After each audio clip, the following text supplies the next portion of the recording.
ngập và đi mang đang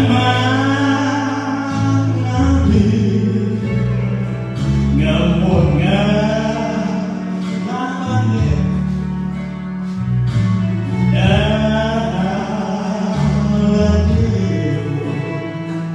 ngập một punya lagi.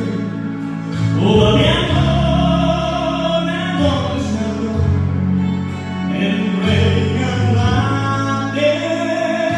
mañana, lentamente sonreír.